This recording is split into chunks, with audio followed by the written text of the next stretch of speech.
Y a mí me gustaría empezar con un tema con el que acabamos la semana pasada y dominó un poco de la agenda esta semana, y fue la salida de Azucena Oresti de Milenio. Bueno, pues dicen de que abre la puerta a especulaciones. Pues no hay mucha especulación, No, ya lo dijo. Fueron presiones, molestia presidencial, aunada al acoso presidencial que hemos estado viendo todo este sexenio. Y los dueños de los periódicos, como pasaba en las épocas de mi juventud, llamaban al periodista, ya se enojó el señor presidente, no sé qué, bájale. Y el periodista tiene dos opciones, o le baja o dice, no, perdóname, todos estos años que fuimos nosotros construyendo la democracia, defendiendo, empezando por la libertad de expresión, no los voy a echar para atrás, no le bajo, perdón. Parte esencial de la democracia es la prensa libre. Y entonces el otro le dice, pues entonces, esto es una empresa, vete. Y eso es. Es que también, a ver, justo como lo dices, no, el problema no es Azucena, o sea, que la respetamos profundamente, y ella le contestó muy valiente al presidente y justo por eso se dan todas estas presiones. El problema es que el nombre de Azucena se suma a una lista mucho más larga. Entonces, también te quiero preguntar, Paco, tú has sido muy crítico de este gobierno, pero también de todos los otros gobiernos anteriores. Bueno, evidentemente. ¿Pero sientes en esto un poco más de presión o en alguno otro has sentido presión como para bajarle el tonito a tus cartones, etcétera? Afortunadamente y desgraciadamente no en la prensa escrita, porque este sigue siendo un país que no lee. Y cosa curiosa, ahorita en toda la historia de la humanidad no ha habido un momento como este en donde más gente lea, pero menos gente lea periódicos. Es decir, ahora la gente está con el aparatito tic, tic, tic, tic, tic, y ahí es donde se informan o desinforman, porque hay mucha infodemia. Y entonces a los políticos la prensa escrita no les preocupa gran cosa.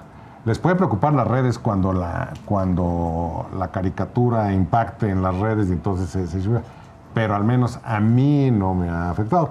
Pero sigue, además como este señor tiene una mentalidad un poquito arcaica, sigue pensando que son los medios electrónicos tradicionales los que tienen gran impacto, y entonces ahí es donde ejerce presiones. Pero también porque son los únicos que sí puede controlar de facto. Porque el presidente de la República... A ver, pon a López Obrador a tratar de controlar a un TikToker, Instagramer, y pues muy difícilmente lo va a lograr. Por ejemplo, este periódico donde estaba Azucena, pues evidentemente vive de la publicidad oficial. Claro. Y entonces lo único que tiene que hacer es apretar un poquito. Cuando yo era joven, una de las formas de apretar era la famosa pipsa. Papel periódico que lo hacía el gobierno. Y entonces la forma como actuaba es que el gobierno prácticamente les regalaba a los dueños de los periódicos el papel. Y en el momento en que alguien, no había redes sociales, todo se manejaba en la prensa impresa. Prensa impresa es un oxímoron, pero en fin, en los periódicos. Nada más llegaba el secretario de Gobernación. Oye, perdón, te recuerdo que tienes una cuenta aquí con Pipsa, ¿no? Ah, no, perdón.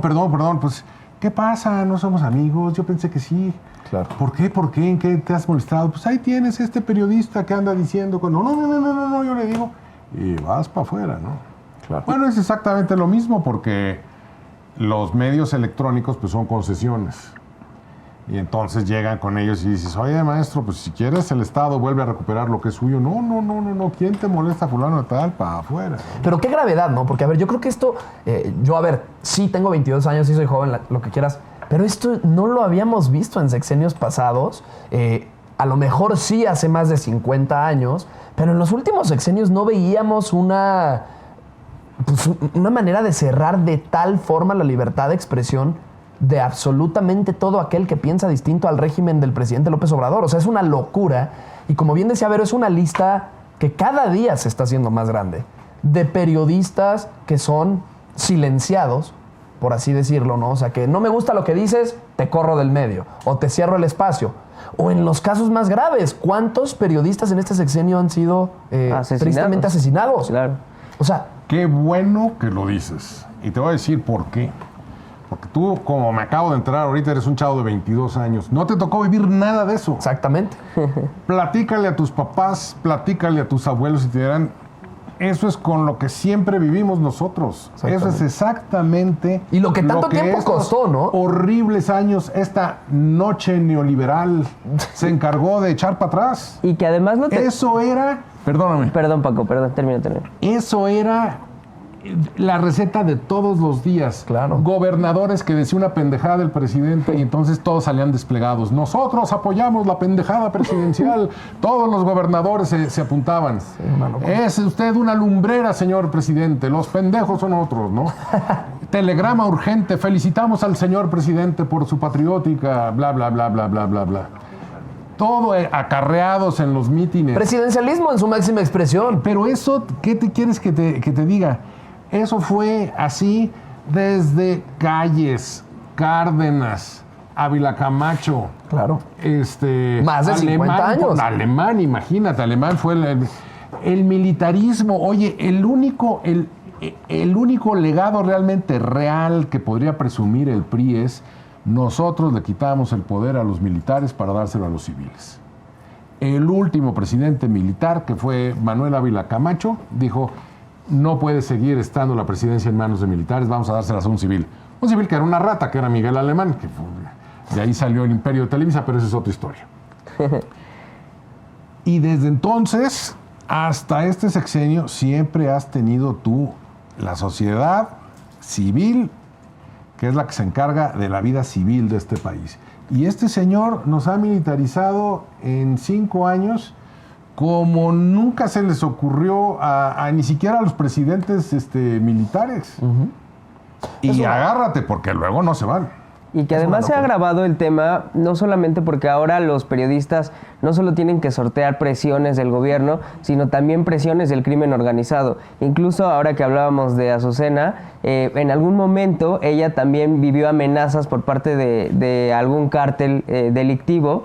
Y pues ser periodista, y además Azucena era de las periodistas que presentaba notas respecto al crimen organizado, pues tenía que vivir con la presión del crimen organizado y vivir con las presiones del gobierno, y eso sucede pues con varios periodistas. Ya van más de 60 periodistas asesinados en este sexenio, y pues ahora vemos, Paco, que a diferencia de otros sexenios se ha acrecentado las presiones que tienen los periodistas, pero por parte del crimen organizado, ¿no crees?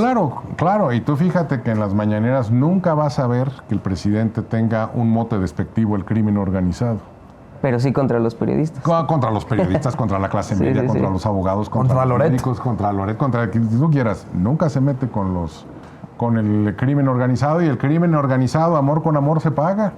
Yo te garantizo que estas elecciones que parecía que estaban de este lado, de repente a la noche a la mañana, mira, dio la voltereta como en Baja California Sur.